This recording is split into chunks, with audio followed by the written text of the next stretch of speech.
ഞങ്ങൾ ഇടതുമുന്നണിയിൽ നിൽക്കും എന്ന് പലവട്ടം പറഞ്ഞിട്ടുണ്ട്. എപ്പോൾ പറഞ്ഞിട്ടുണ്ട്? In past. ഇപ്പൊ പറഞ്ഞിട്ടില്ല. ഇന്ന് അദ്ദേഹത്തിന്റെ ഫേസ്ബുക്ക് പോസ്റ്റിൽ പറഞ്ഞിട്ടുണ്ടോ ഞങ്ങൾ ഇടതുമുന്നണിയിൽ നാളെയും ഉണ്ടാകും എന്നുള്ളത്?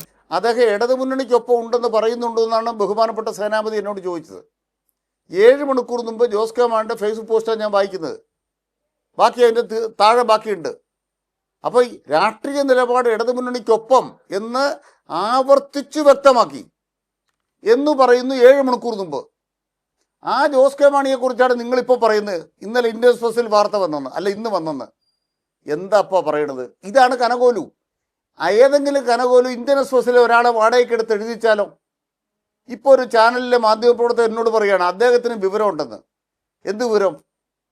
ഇതാണ് കനകോലു. ബഹുമാനപ്പെട്ട ജോസ് കെ മാണി പറയുന്നത് രാഷ്ട്രീയ നിലപാട് ഇടതുമുന്നണിക്കൊപ്പം. വെറുതെ അല്ല പറയണത്.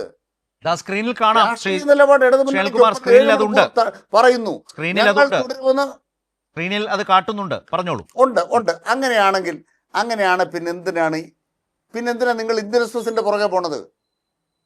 പിന്നെ ഞാനൊരു കാര്യം പറയാം. നാളെയോ മറ്റന്നാളോ ബഹുമാനപ്പെട്ട ജോസ് കെ മാണി കേരളത്തിലേക്ക് വരും. അദ്ദേഹം കേരളം വിട്ട് പോയിട്ടില്ല. ഞാൻ ഇന്ന് പകല് ബന്ധപ്പെട്ടു. അപ്പോൾ അദ്ദേഹം കേരളം വിട്ട് പോയിട്ടുണ്ടെന്ന് നിങ്ങൾ വിചാരിക്കുന്നേ? അങ്ങനെ തെറ്റിദ്ധാരണ വേണ്ട. നമ്മുടെ വെളിപ്പുറത്തുണ്ട്.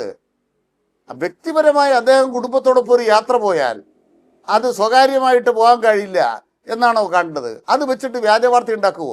അതിനല്ലേ അദ്ദേഹത്തിൻ്റെ മന്ത്രി പ്രതികരിച്ചു രോഷത്തോടെ. നിങ്ങൾ കേട്ടോ? ഇനി നിങ്ങൾ പറയാം ഒളിഞ്ചിരുന്ന് ചെയ്തു.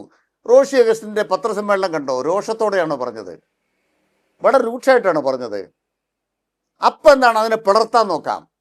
നിങ്ങൾ കേരള കോൺഗ്രസ് എന്ന പാർട്ടിയെ പിളർത്താൻ നോക്കുകയാണോ? അതാണോ നിങ്ങൾക്ക് വേണ്ടത്?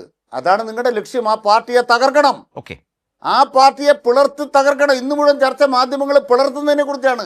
പിളർത്തി ആ പാർട്ടിയെ ഇല്ലാതെയാക്കണം. ഇതാണ് നിങ്ങളുടെ ഗൂഢലക്ഷ്യം. ആ കോൺഗ്രസ് എന്ന് പറയുന്ന കഴുകൻ ആരുടെ വാക്കാന്നറിയാമോ? ജോസ് കെ മാണി. കഴുകന്റെ പുറത്തൊരു കുരുവി. ആരാ കുരുവി? പി ജെ ജോസഫിന്റെ പാർട്ടി. കഴുകനും കുരുവിയും കൊത്തി തിന്നാൻ നടക്കുകയാണെന്ന് ജോസ് കെ മാണി പറഞ്ഞിട്ട് 1 മാസമായോ?